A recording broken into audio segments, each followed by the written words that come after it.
Un cordial saludo para todas las personas que nos acompañan el día de hoy en este evento académico organizado por la Universidad Católica de Santiago de Guayaquil.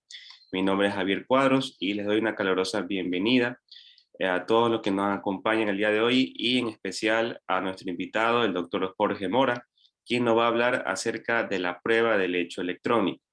Un destacado profesional del derecho, nos viene de visita desde Colombia y en lo personal pues he tenido la oportunidad de escuchar al doctor Jorge Mora, diplomado que hace poco realicé sobre litigio estratégico y derecho probatorio, y realmente él es experto en esta parte de esta interesante rama del derecho, que es el derecho probatorio. Por lo tanto, doctor Jorge Mora, a nombre de la Universidad Católica de Santiago de Guayaquil, nuestra querida facultad, le agradecemos muchísimo por estar aquí con nosotros. Gracias por su tiempo. Antes de iniciar, simplemente quería indicarles que una vez que termine la intervención del doctor, podemos proceder a responder las preguntas en el chat. Desde ya ofrezco disculpas si no podemos responder todas por cuestiones de tiempo, pero intentaremos intentaremos solventar la mayor parte de las dudas que sean posibles. Bien, sin nada más que agregar, quiero reiterar mi agradecimiento, doctor. Muchas gracias y el escenario es todo suyo. Bueno, muchas gracias, Javier. Quiero extender, antes que cualquier cosa, un saludo muy especial a todas las personas que en este momento están asistiendo a este encuentro virtual en donde vamos a desarrollar algunas ideas respecto a la demostración del hecho electrónico. También quiero extender un cordial saludo sobre todo a los estudiantes, que son la razón de ser de cada una de estas organizaciones académicas y de estas reflexiones muchas veces causa también a raíz de las preguntas de las clases que se van desarrollando. Por supuesto, a las autoridades de la Universidad Católica de Santiago de Guayaquil, que es la que propicia y patrocina estos eventos tan importantes para la comunidad académica. Sin más preámbulos y por supuesto agradeciéndole a usted, doctor Javier Cuadros, por esta amable invitación, quiero empezar esta intervención con una breve reflexión y es la siguiente. En tiempos en donde hemos vivido aproximadamente 2 años de pandemia que nos ha llevado a trabajar desde nuestras casas, a realizar diferentes tipos de actuaciones contractuales por medio y a través de entornos electrónicos, ha surgido un interesante problema que a su vez ha sido la causa de esta intervención, y es cómo demostrar los hechos que surgen en entornos electrónicos.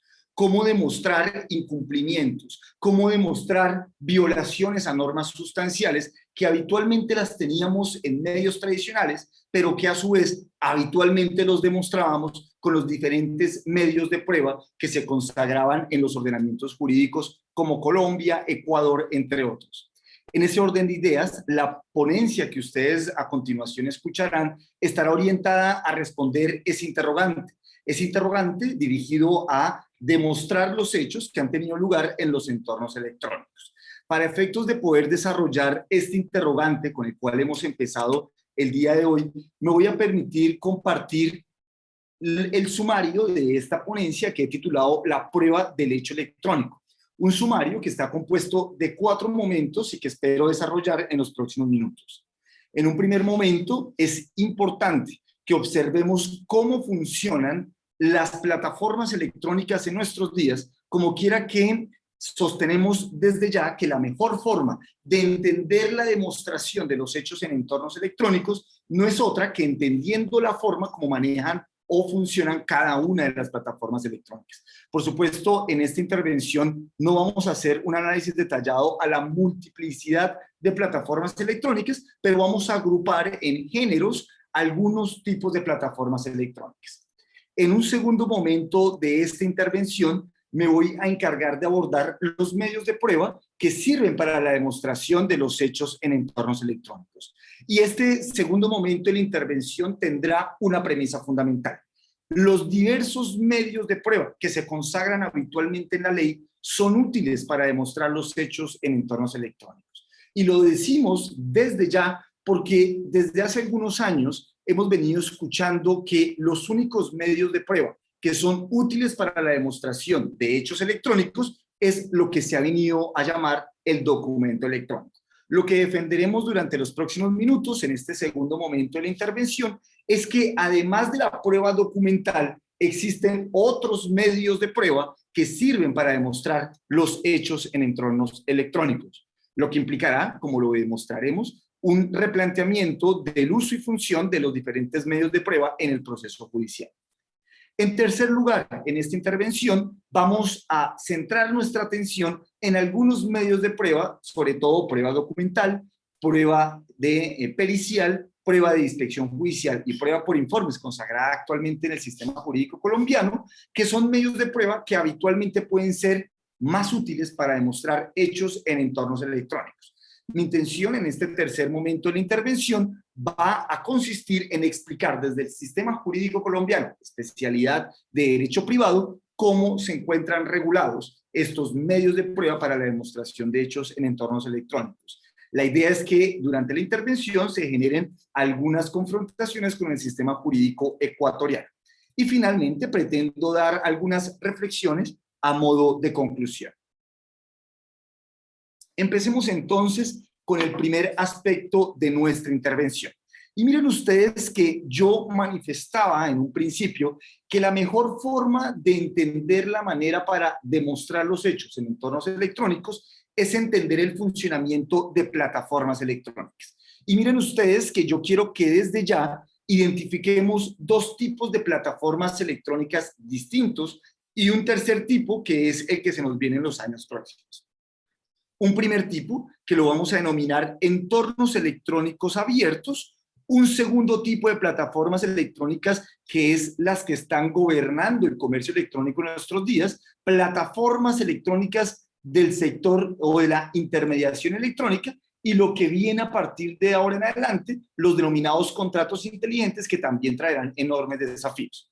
Son tres tipos de plataformas electrónicas, tres tipos de funcionamiento en donde ocurren diferentes, digamos, situaciones a demostrar. Por ejemplo, dentro de los entornos electrónicos de comercio electrónico abiertos, lo primero que debemos tener presente es que cada uno de nosotros, cuando interactúa en una plataforma electrónica, suscribe de alguna u otra forma un contrato de acceso a esa plataforma electrónica.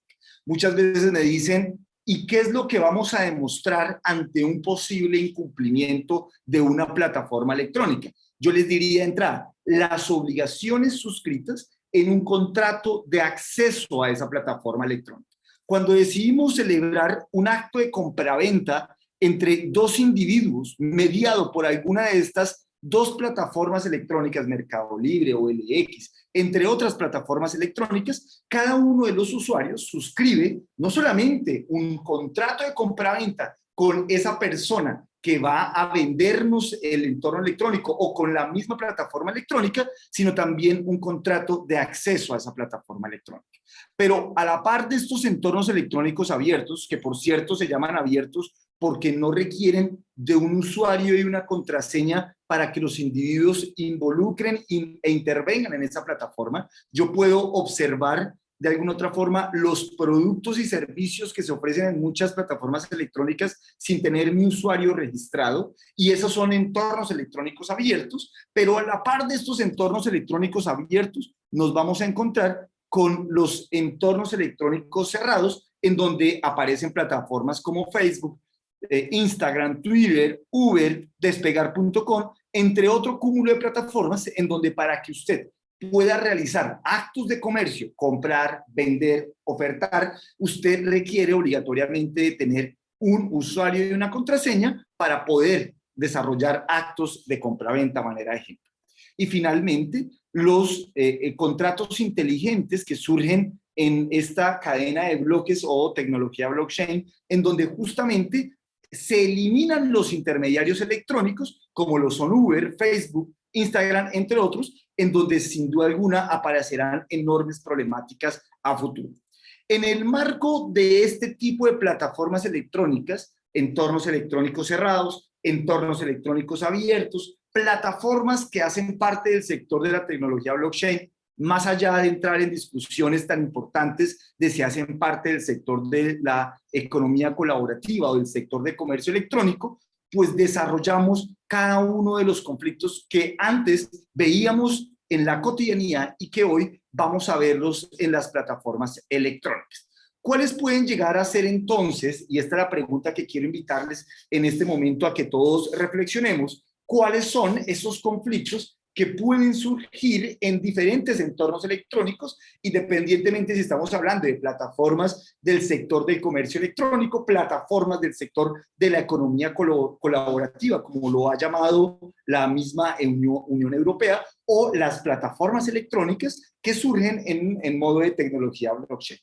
Miren ustedes, hemos tenido de alguna otra forma o hemos identificado varios tipos de conflictos, algunos tipos de conflictos. Por ejemplo, incumplimientos contractuales. Prometí o me prometieron entregar mi producto comprado en entorno electrónico el día 23 de diciembre para poder regalarle a mis hijos, familiares queridos, y el producto no llegó, generando probablemente daños y perjuicios. O inclusive, miren ustedes, amigos y amigas, que durante los últimos tiempos ha tenido una incidencia enorme el derecho de competencia, en donde aparecen actos de competencia desleal entre varios competidores en el mercado, y es posible que aparezca esta afectación al derecho de la competencia también entre plataformas del sector del comercio electrónico. E inclusive en Colombia tuvimos un debate muy interesante en relación con las plataformas como Uber, en donde se confrontó si esas plataformas Uber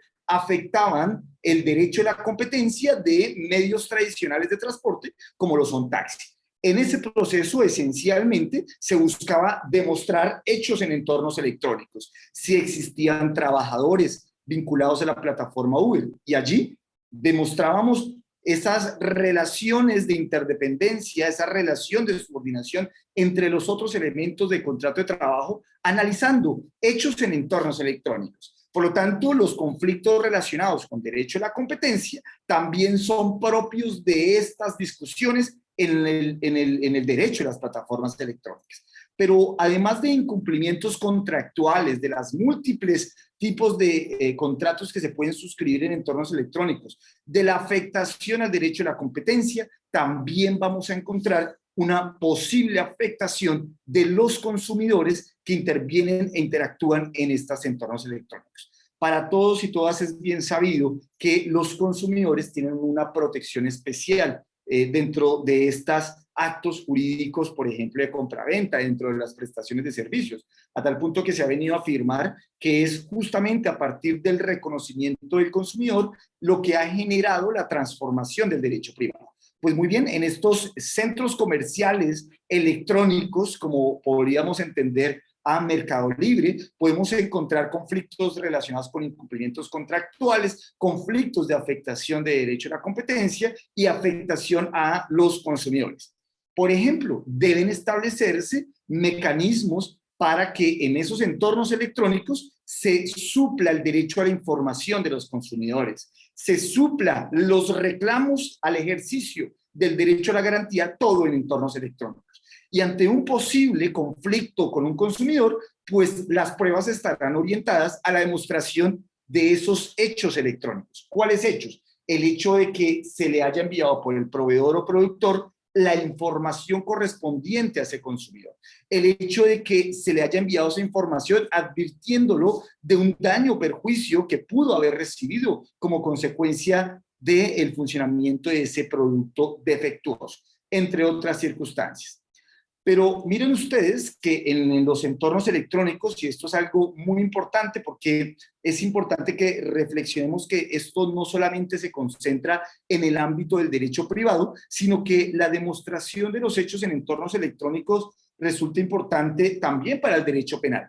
Cada vez más son frecuentes los desarrollos en los sistemas jurídicos sobre delitos informáticos, sobre los daños a la imagen que se pueden ocasionar con publicaciones en redes sociales, e inclusive en esas mismas redes sociales se pueden presentar incumplimientos contractuales derivados de actos de publicidad que se generan y de actos de compraventa que se generan justamente por estos establecimientos de comercio en los entornos electrónicos abiertos o cerrados, como ya lo hemos venido diciendo. Entonces, esto es importante tener presente cómo funcionan las plataformas electrónicas y simplemente ser consciente de que cada uno de los conflictos que anteriormente se presentaban en el mundo análogo, hoy se pueden presentar en el mundo digital.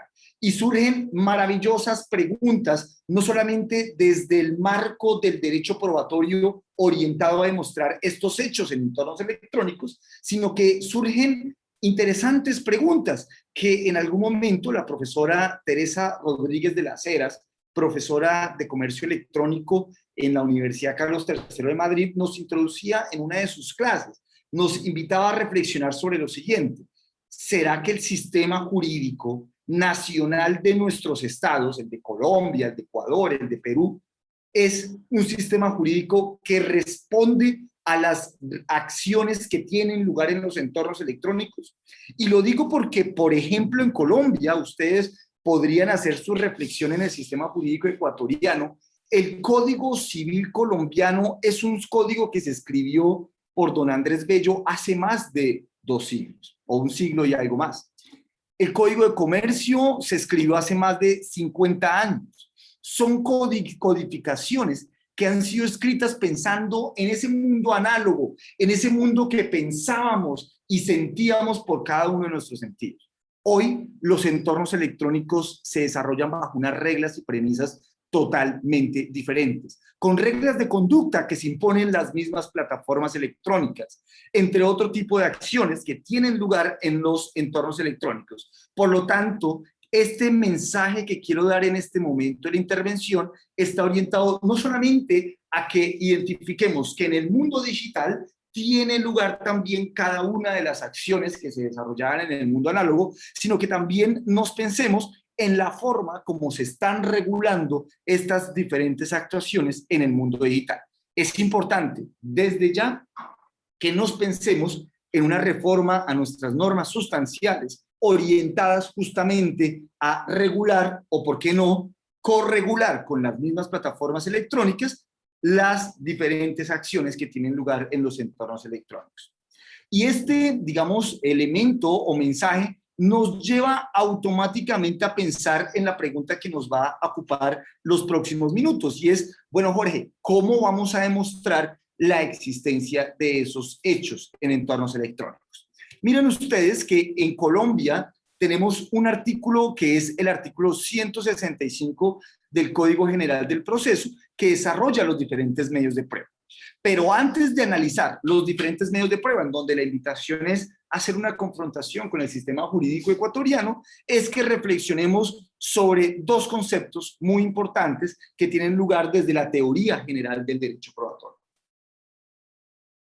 El primero de esos conceptos es el concepto de objeto de la prueba.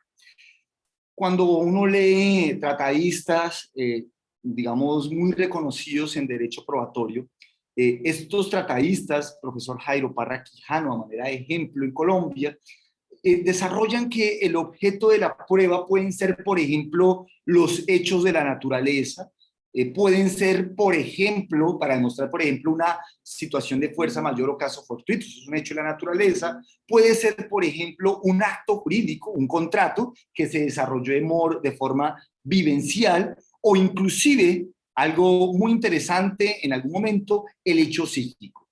Pues bien, dentro de esta clasificación de los hechos objeto de prueba, desde hace algún tiempo hemos identificado que el hecho electrónico también es un hecho objeto de prueba. Y como cualquier otro hecho, existe una libertad por las partes para demostrar. ¿Cómo? Pues por los diferentes medios de prueba en función de sus cargas procesales, en función de sus cargas probatorias dentro del proceso. El concepto de carga probatoria habitualmente se suele definir como aquel en donde las partes tienen el deber o la carga de probar el supuesto de hecho de las normas que consagran el efecto que ellas persiguen. Un concepto de carga de la prueba que a mi juicio es anacrónico a nuestras realidades, porque el concepto de carga de la prueba se circunscribe a demostrar supuestos de hecho de normas jurídicas en las cuales se fundamenta la pretensión.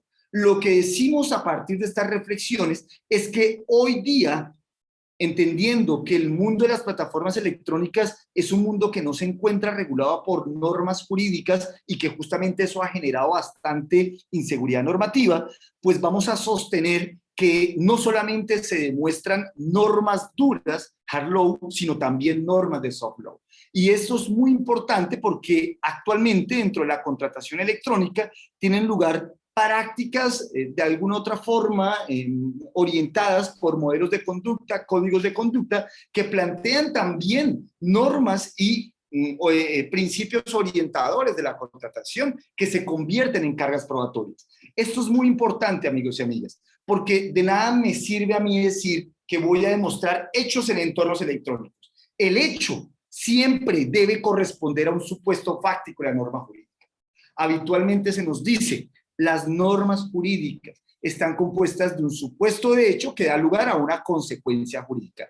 ¿Qué es lo que buscamos en un proceso judicial? Que el juez reconozca en la sentencia una consecuencia jurídica siempre y cuando usted dé cuenta de la demostración de determinados hechos. Hechos que debió haber narrado en su demanda. Esos hechos supuestos fácticos, amigos y amigas, hoy día en el mundo de los entornos electrónicos no están en normas jurídicas creadas por el órgano legislador de nuestros estados. Y no lo está porque ustedes observarán el presente de muchos entornos electrónicos que no tienen unas normas que lo regulen. Uber, son muy pocos los países que se han decidido en regular estas plataformas electrónicas. Airbnb, entre otras. Entonces, no vamos a hablar que las cargas probatorias van a estar orientadas por demostrar supuestos fácticos de normas jurídicas, como habitualmente se desarrollaban, sino que hoy día hablamos de demostrar supuestos fácticos en normas de derecho blando, códigos de conducta, modelos de autorregulación que los mismos entornos electrónicos se dan, los supuestos fácticos contemplados en sus mismos contratos de acceso a las plataformas, entre otras situaciones. Esto es muy importante, repito, porque hablar de la demostración del hecho electrónico sin saber la correspondencia de alguna otra forma de fundamento normativo de ese hecho electrónico, pues es hablar en vacío. Una vez identificado estos dos elementos de carga de la prueba por un lado,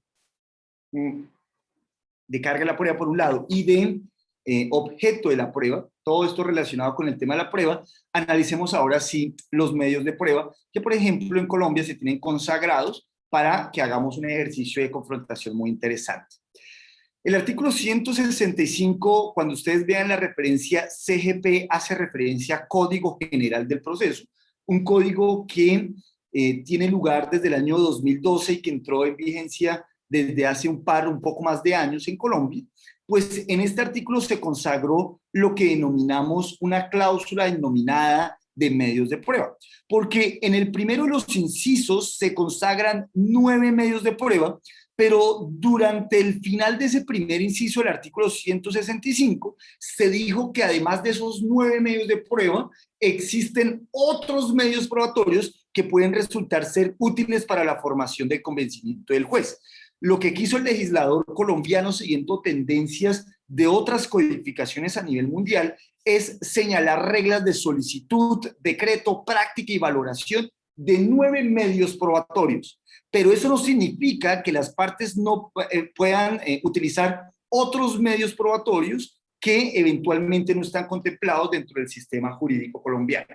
¿Cómo vamos a regular esas reglas de juego frente a esos otros medios probatorios? El inciso segundo de ese artículo 165 nos señalaba de manera puntual que el juez, y esto es muy importante, tiene una libertad para fijar las reglas de solicitud, para fijar las reglas de decreto, para fijar las reglas de práctica, ajustando esas reglas que se fijarán en providencias judiciales conforme a principios constitucionales y principios convencionales.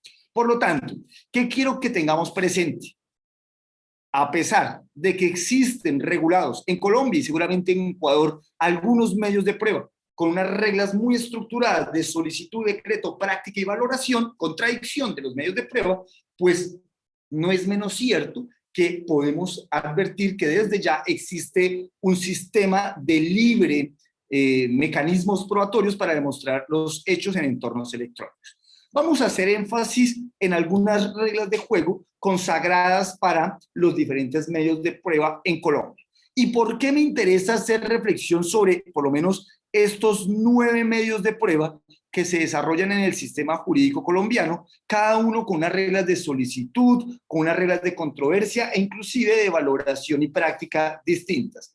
Porque, como lo dije desde el primer momento de la intervención, se ha hecho bastante daño sosteniendo que el único, o bueno, no sosteniendo, haciendo entender que la mejor y única forma de demostrar un hecho en entornos electrónicos es por medio de una prueba documental electrónica, cuando lo cierto es que el hecho en entornos electrónicos puede ser demostrado por diferentes medios probatorios, diferentes medios probatorios. Por lo tanto, es importante que reflexionemos esos distintos medios probatorios para señalar cada una de las finalidades. Pensémonos, por ejemplo, en el interrogatorio de parte. En Colombia, el interrogatorio de parte tiene una independencia del medio probatorio de confesión.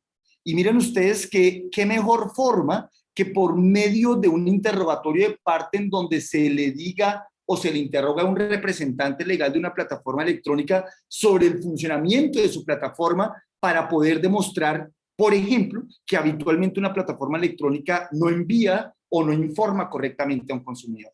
El interrogatorio de parte era esencial para demostrar hechos en medios análogos y lo seguirá siendo sin duda alguna en los entornos electrónicos. Más aún cuando la tendencia, por ejemplo, en el Código General del Proceso, es invitar a que el juez interrogue exhaustivamente a las partes. Por supuesto, en el campo del derecho privado. No sucede lo mismo en el campo del derecho penal, en donde encontramos una limitación oficiosa del juez en el proceso penal, sobre todo ese juez de conocimiento en esos sistemas acusatorios, pero en los procesos orientados y gobernados por el derecho privado, el juez tiene un deber y es interrogar exhaustivamente a las partes, señalando consecuencias, por ejemplo, cuando un representante legal elude la pregunta o simplemente manifiesta limitaciones de modo, tiempo y lugar para dar sus respuestas, generándoles confesiones presuntas. Por lo tanto, miren ustedes que el interrogatorio de parte se vislumbra como un medio de prueba fundamental también, ¿por qué no?, para demostrar hechos en entornos electrónicos. A su vez, amigos y amigas, quiero que observemos algo que por lo menos a mí me llama poderosamente la atención. La confesión también es un medio de prueba autónomo del sistema jurídico colombiano, pero la confesión no solamente se deriva de lo que resulte un interrogatorio de parte. Habitualmente se escucha que la confesión es la consecuencia del interrogatorio de parte. En Colombia y en muchos países en donde se ha legislado sobre la materia, se ha entendido que la confesión puede ser una consecuencia no solamente de un buen interrogatorio de parte desarrollado en el proceso judicial, sino que la confesión puede ser la consecuencia de lo que usted como abogado demandante escriba en la narración de los hechos, en lo que usted como abogado o abogada escriba en la contestación de la demanda. Esas manifestaciones frente a los hechos van a generar automáticamente confesiones e inclusive las intervenciones en audiencia desarrolladas por profesionales del derecho pueden propiciar confesión. Entonces, si eso es así, la confesión es un elemento también o un medio probatorio fundamental para demostrar hechos en entornos electrónicos. Miren ustedes, no estamos hablando aún de documento electrónico, sino que estamos hablando por lo pronto de interrogatorios de parte y de confesiones. Se me acaba de meter un mugrecito al ojo, a mí me pasan cosas como estas en conferencias, acostúmbrense por si tenemos la oportunidad de vernos en futuro. Entonces, miren ustedes, amigos y amigas, que hasta el momento hemos tenido la oportunidad de caer en cuenta que estos medios de prueba tradicionales, como el interrogatorio de parte, con las reglas propias, por supuesto, de su sistema normativo, o la confesión, resultan fundamentales para la demostración de hechos en entornos electrónicos. Pero miren ustedes, llegamos también a la prueba testimonial. Si yo reflexiono y en algún momento se me acusa de que hoy, 15 de diciembre, siendo las 5:30 de la tarde, cometí una conducta punible en alguna ciudad de Colombia, pues automáticamente yo le voy a decir, doctor Javier Cuadros, usted va a ser uno de los testigos que yo voy a llevar a ese proceso judicial para demostrar mi inocencia. Porque mire usted que quién mejor que usted para dar cuenta de mi participación en este evento, en donde de 5:30, 6 o 6:30 de la tarde, tuve la oportunidad de reflexionar y compartir con ustedes algunas ideas, lo que me imposibilitaba estar en el mismo lugar o en dos lugares diferentes a la misma hora. Entonces, miren ustedes que los entornos electrónicos también nos propician otras formas de ser testigos. Ustedes quienes me están escuchando también podrían ser amablemente mis testigos en ese proceso judicial o inclusive en chats grupales en donde se comparten promesas de compraventa. Podríamos también entender que existen actos jurídicos en donde los intervinientes de ese grupo pueden ser testigos de esos hechos. O inclusive si yo vi que alguien publicó una historia en Instagram en vivo y en directo, todos los que estamos viendo en ese momento esa transmisión, ese live en vivo o esa historia, los que vimos, podemos convertirnos en testigos de ese hecho que tuvo lugar en el entorno electrónico. Ya las situaciones de modo, tiempo y lugar tendrán que demostrarse seguramente con una prueba pericial, pero el hecho mismo de que usted estuvo desarrollando un live en vivo y en directo en Instagram, en Facebook, pues ese es un hecho en el entorno electrónico. En Colombia, a inicios de este año, tuvo lugar un momento muy crítico para el Estado colombiano, que fue justamente unas protestas a raíz de unas decisiones del gobierno de aumentar la carga tributaria de la población colombiana. Y esto dio lugar a un sinnúmero, por ejemplo, de manifestaciones que llevaron, ya lo dijo Naciones Unidas, a un exceso de la fuerza por parte de la policía, generando asesinatos, violaciones a mujeres, entre otros tipos de situaciones. Pues miren ustedes que muchas personas transmitieron en vivo cada una de estas actuaciones y estas transmisiones en vivo hoy día son entendidas como pruebas electrónicas, ¿no es cierto? Por supuesto, documentales, pero los que se conectaron son ¿qué? Testigos de esos hechos que se retransmitieron en Instagram. Entonces, es aumentar y es observar la forma como entendemos el testigo. Podemos ser testigos de hechos a través de entornos electrónicos, por supuesto, supeditado a las reglas especiales de contradicción de la prueba testimonial. Además de la prueba testimonial, amigos y amigas, tenemos la eterna prueba documental, en donde, ya lo veremos a continuación, existe un debate muy interesante en el sistema jurídico colombiano, a mi juicio, propiciado por algunos temas que son de bastante discutibilidad, como por ejemplo entender que las pruebas por mensajes de datos o los pantallazos de WhatsApp no deben ser entendidos como pruebas documentales, sino como simples indicios. Ya vamos a profundizar en un momento sobre esta idea, pero las pruebas documentales en entornos electrónicos, pues qué mejor forma que ser demostraciones de hechos en entornos electrónicos. Sobre eso, digamos, ya voy a enfocarme en un momento posterior. La prueba pericial, cuando requerimos de conocimientos técnicos, científicos o artísticos, orientados también a la demostración de hechos en entornos electrónicos. La prueba por la inspección judicial, miren ustedes, vamos a analizar que la inspección judicial es un medio probatorio, yo diría, en crisis. Y la crisis de la inspección judicial obedece a la congestión judicial, en donde el legislador le ha tocado decir, subsidiariamente acudamos a la inspección judicial cuando no podamos demostrar los hechos a través de otros medios probatorios como el dictamen pericial. Se convierte en algo supremamente excepcional para ciertos procesos en donde se busque demostrar hechos muy concretos, como por ejemplo los hechos que constituyen posesión en el marco de procesos declarativos de pertenencia, servidumbres, desliz de amojonamiento, entre otros. Aparece una crisis de la inspección judicial. Pues miren ustedes, yo le podría decir, doctor Javier, en este momento, que me comparta lo que usted tiene en su portátil o computador y le realizaría una inspección judicial sobre su correo electrónico.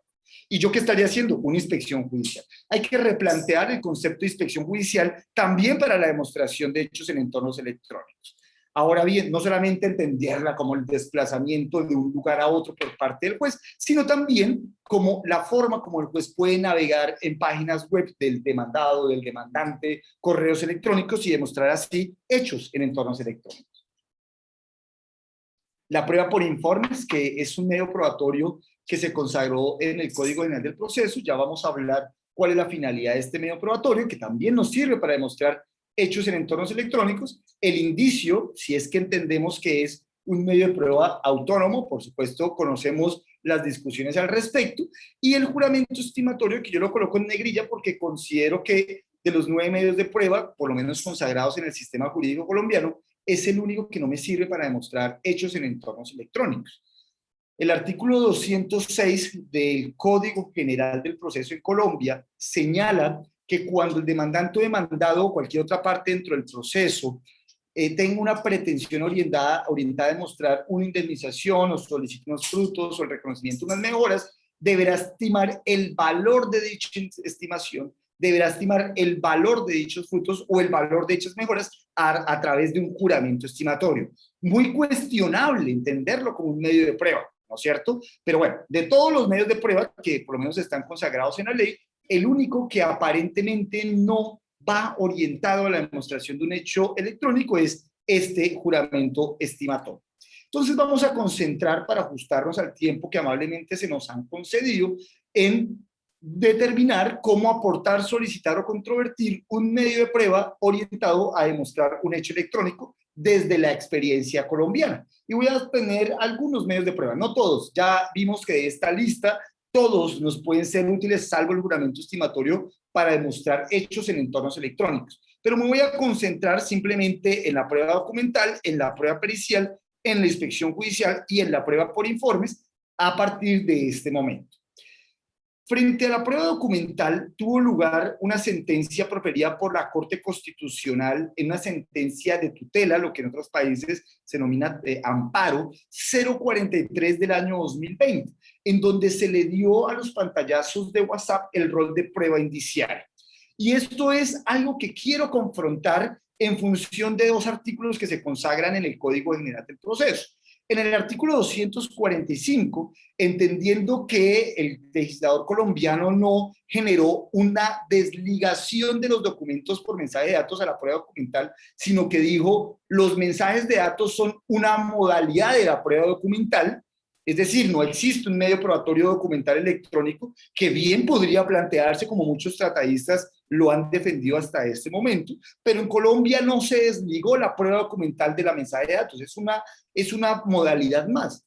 Y mire que tratándose de la prueba documental, el legislador dijo que los documentos se pueden aportar en original y en copia, pero que cuando las partes alleguen un documento en copia, la parte que lo aporte deberá indicar en dónde se encuentra el original. Desde ya permítanme decirles una cosa. El mensaje de datos es el que se encuentra en la web, en la plataforma electrónica, en su correo electrónico, en la página web, entre otros entornos electrónicos. Pero usted puede tener copias de ese mensaje electrónico. Una copia es una foto. Una copia es un documento en una CD, en una memoria USB. Lo ideal es que alleguemos el documento no original. Inclusive, miren ustedes que el legislador colombiano solamente hizo referencia dentro del Código General del Proceso del artículo 247 a las pruebas por mensajes de datos, sin perjuicio en lo consagrado en una ley colombiana que estoy seguro que en Ecuador también la tienen, que es la ley 527 de 1999, una ley que consagró algunos elementos que en principio fueron referenciados en la Ley Modelo de Comercio Electrónico, que se dio en Naciones Unidas y que los diferentes países las han venido replicando en el sistema jurídico colombiano. Esa ley nos dice cosas importantes también frente a los mensajes de datos. Pero en el Código General del Proceso, miren ustedes, se dice lo siguiente: serán valorados como mensajes de datos, que por cierto son pruebas documentales, los documentos que hayan sido aportados, miren lo que dice el código, en el mismo formato en el que fueron generados, enviados o recibidos, o en algún otro formato que lo reproduzca con exactitud. La simple impresión en papel de un mensaje de datos será valorada de conformidad con las reglas generales de los documentos. A mi juicio, las reglas generales de los documentos nos llevan a esta situación. Aporte el documento en original y cuando lo aporte en copia, dígame en dónde está, pero puede aportarlo en copia. Desde mi punto de vista, puede ser entendido como copia varias situaciones. Lo mejor es que la mejor manera de aportar en el mismo formato original el documento es reenviando el documento en el formato original. Pero existen varias maneras de aportarlo en copia. imprimiendo, convirtiéndola en PDF y adjuntándola, si es que tenemos todavía expedientes escritos, transcribiendo las conversaciones que se presentaron, por ejemplo, en una conversación de WhatsApp. Ahí es una copia del documento en mensaje de datos, en un CD o otro dispositivo de almacenamiento, introduciéndola por medio de una prueba testimonial que, por ejemplo, en Colombia es permitida, o inclusive señalando en la demanda que el demandado tiene en poder ciertos documentos. Si ustedes observan, esta sentencia T043 del año 2020 pareciera que desconoce que los documentos pueden ser aportados también en copia y que la parte que los aporte deberá indicar en dónde se encuentran. Toda vez que nos ha dicho que cuando se toman pantallazos, por ejemplo, una conversación en WhatsApp, estos pantallazos han de tenerse como simples pruebas indiciales. Desde ya digo que discrepamos de esa posición. Yo creo que es un tema sobre el cual va a replantearse a futuro a medida que sigan avanzando estas discusiones frente a la prueba documental. En Colombia también, por supuesto, tenemos mecanismos de controversia de pruebas documentales y son básicamente dos. Por un lado, la tacha de falsedad y por otro, el denominado desconocimiento. La razón de ser de estos dos mecanismos de controversia de la prueba documental obedece a que voy a optar por la tacha de falsedad cuando tenga el documento una huella de origen que puede ser la imagen, la voz, la letra, la misma firma digital, mientras que el desconocimiento se presenta para esos documentos que no tienen una huella de origen de alguna de las partes o que son atribuidos a terceros diferentes de las partes. En ese contexto operaría el desconocimiento. Miren ustedes que el procedimiento frente a esta tacha de falsedad y desconocimiento es idéntico. Lo único que va a variar, en otras palabras, es quién tiene las cargas probatorias. Por ejemplo, en la tacha de falsedad, quien realiza la tacha de falsedad tiene la carga probatoria de mostrar que esa no es su firma, que esa no es su voz, que esa no es su imagen, mientras que en el desconocimiento la carga probatoria no la tendrá quien desconozca el documento, sino quien ha aportado el documento. Por supuesto, esto da lugar a inclusive prácticas de pruebas periciales, ya no solamente enfocadas a pruebas grafológicas como se tenía en el pasado, sino que ahora dictámenes periciales realizados por ingenieros electrónicos orientados a demostrar hechos en entornos electrónicos.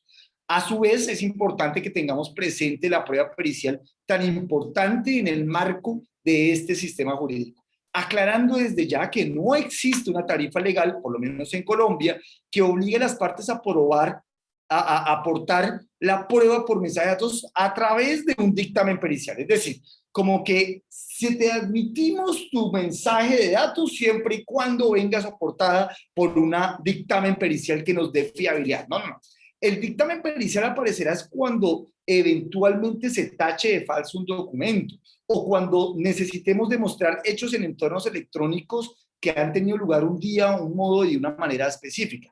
El dictamen pericial, por supuesto, es un medio de prueba fundamental, pero que no es fundamental para aportar la prueba. Debemos partir de un principio constitucional de los sistemas jurídicos contemporáneos, que es el principio de la buena fe. Si usted aporta un mensaje de datos, confiemos en que ese mensaje de datos no ha sido alterado. Y en ese contexto yo no necesito de un dictamen pericial para que el juez o la jueza crea en lo que dice ese mensaje de datos. Ya es otra cosa diferente si eventualmente me tachan de falso el documento, caso en el cual el dictamen pericial va a ser fundamental. Existen muchas formas de controvertir el dictamen pericial, no es el objeto de esta intervención el día de hoy, pero creo yo que ese es uno de los debates más importantes del derecho probatorio durante los próximos años. ¿Cómo controvertir un dictamen pericial? Algunos dirán con otro dictamen pericial, otros dirán con interrogatorio, otros dirán analizando el dictamen y señalando los errores que se tuvieron que presentar. Otros dirán con un interrogatorio de otro perito experto. El problema es que el juez no entienda después. En fin, la situación es que una de las situaciones que han generado y que seguramente serán objeto de análisis por los especialistas será justamente la forma de controvertir estos dictámenes periciales. Ahora bien, además del dictamen pericial, la inspección judicial, en donde, por ejemplo, el Código General del Proceso dice que el dictamen pericial es fundamental para la verificación o el esclarecimiento de hechos, materia del proceso. Aquí, hechos electrónicos, podrá ordenarse de oficio a petición de parte el examen de personas, lugares o cosas. Yo invito a que pasemos de un juez que haga inspecciones judiciales presenciales a un juez que desde la comodidad de su casa, porque yo soy defensor del trabajo desde la casa, pueda realizar inspecciones judiciales. ¿Cómo? Hoy día celebramos Navidades con personas que se encuentran en otros países y todos nos damos el uso de la palabra, brindamos por entornos electrónicos, miramos los arreglos y el arbolito de Navidad que eventualmente ustedes hicieron con familiares que se encuentran en otro país, verificamos hechos por entornos electrónicos. Yo creo que eso lo puede hacer un juez también. En Colombia, miren ustedes que se presentó una discusión supremamente interesante que fue justamente en la sentencia que ustedes se encuentran citada en la parte inferior de mi pantalla en este momento, en la Corte Suprema de Justicia, y es que se presentó algo que los abogados litigantes tenemos que advertir todos los días, y es que se presentó una solicitud de nulidad en un proceso judicial por indebida notificación, porque la parte notificada manifestaba que el correo electrónico no le había llegado el día que había indicado el demandante y que por esa razón había una nulidad por indebida notificación, entre otras cosas. ¿Saben cómo resolvió la Corte Suprema de Justicia o sugirió la Corte Suprema de Justicia que se debía resolver eso? Diciéndole, señor juez, convoque a una audiencia en donde la parte demandada le comparta pantalla de su correo electrónico para que usted verifique cuál fue el día de la recepción de correo electrónico. Punto. ¿Eso cómo se llama? Inspección judicial sobre el correo electrónico de una de las partes, para verificar justamente estas discusiones y no dar lugar a discusiones anacrónicas. Ya voy a terminar para que ustedes también tengan la oportunidad de hacer y resolver algunas inquietudes. Finalmente, la prueba por informes, miren ustedes que es un medio probatorio que se creó para que a petición de parte, inclusive si el juez lo tiene a bien considerar, se soliciten informes a entidades públicas o privadas o a sus representantes o a cualquier persona sobre hechos, actuaciones, cifras y demás datos que resulten de los archivos o registros de quien rinde el informe. Por ejemplo, Facebook tiene los registros, doctor Javier, de las maneras y veces que usted y yo nos hemos comunicado. Por ejemplo, ¿qué tal si le pedimos a Facebook un informe para saber cuáles fueron las comunicaciones o por lo menos desde cuándo existe comunicación entre Javier y Jorge? Que resulta fundamental para establecer desde cuándo pudieron tener lugar las obligaciones contractuales de nuestro contrato, por ejemplo. Entonces, estos son informes sobre datos de carácter personal que eventualmente las entidades pueden dar al proceso y que incumban al proceso judicial. ¿Estos qué son? Informes sobre hechos electrónicos. Entonces, miren ustedes que la prueba por informes, que por cierto tiene unas reglas de contradicción específicas en el artículo 276 del Código General del Proceso, también puede ser muy importante para que entendamos que del informe tradicional, hoy día podemos pasar al informe digital. Y esto es posible porque de nada nos sirve entonces que nos llegue el documento escrito de la entidad, sino que lo podemos hacer de forma digital. Vamos a analizar 4 conclusiones de esta intervención. La primera de ellas es que, sin duda alguna, existe un cambio del mundo analógico al mundo digital. Y este cambio nos lleva al replanteamiento de normas jurídicas de derecho sustancial que invito a su cuestionamiento desde ya, pero también a que entendamos como segunda conclusión, como tercera conclusión, los entornos digitales.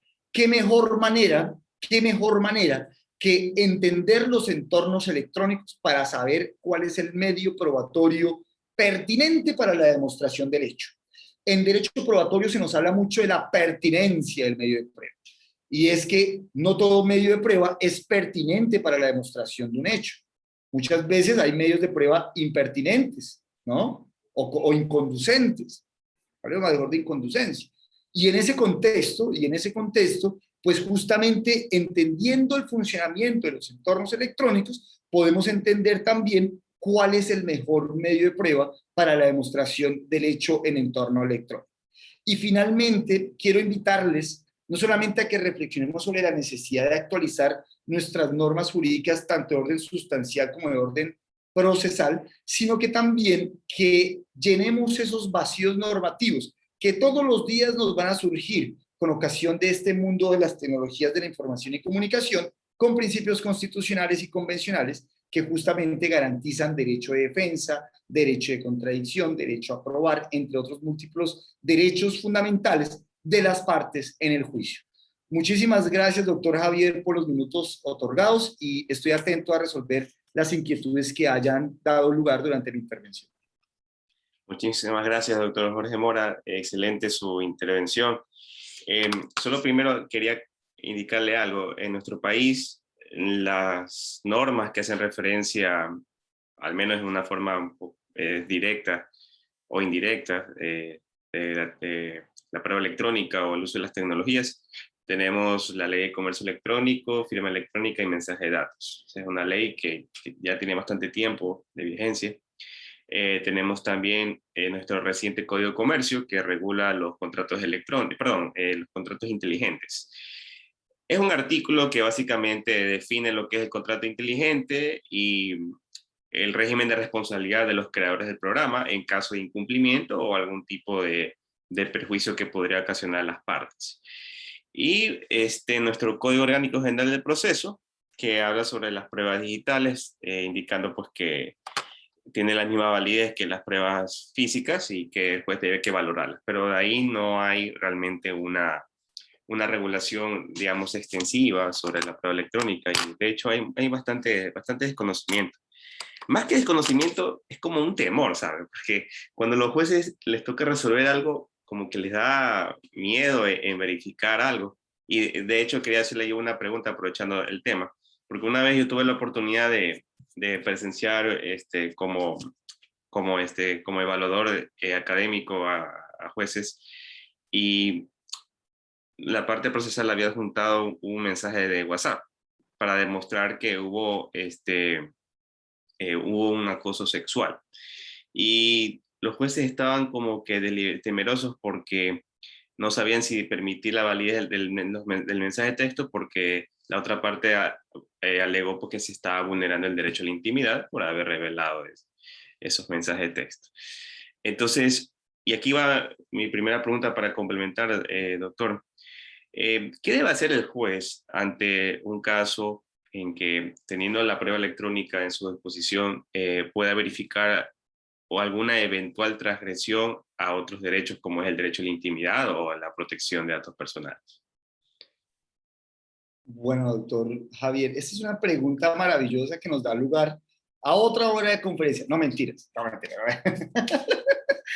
Esta es otra pregunta muy interesante, porque dentro de los debates orientados, yo quiero contarles una experiencia muy particular, y es que mi primer contacto con el derecho procesal fue como estudiante en un concurso de semilleros del Instituto Colombiano de Derecho Procesal en el año 2008.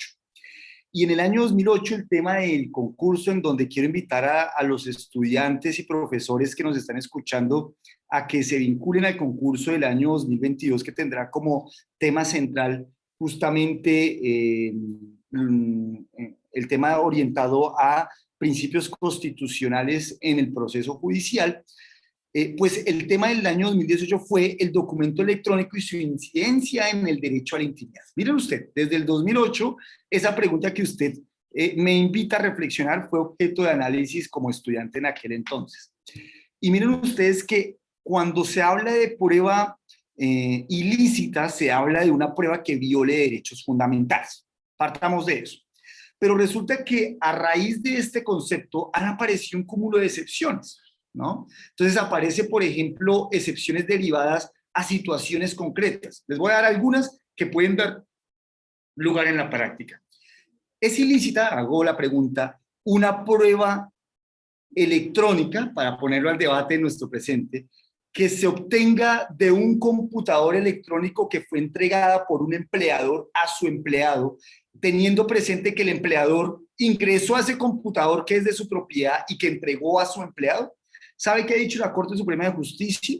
Dice, no, no es ilícita, porque es que el computador y el programa informático y el correo electrónico que, por ejemplo, ustedes tienen en la Universidad Católica de Santiago de Guayaquil, es un correo electrónico que lo usan ustedes para uso de sus actividades en su contrato como estudiante o como profesor.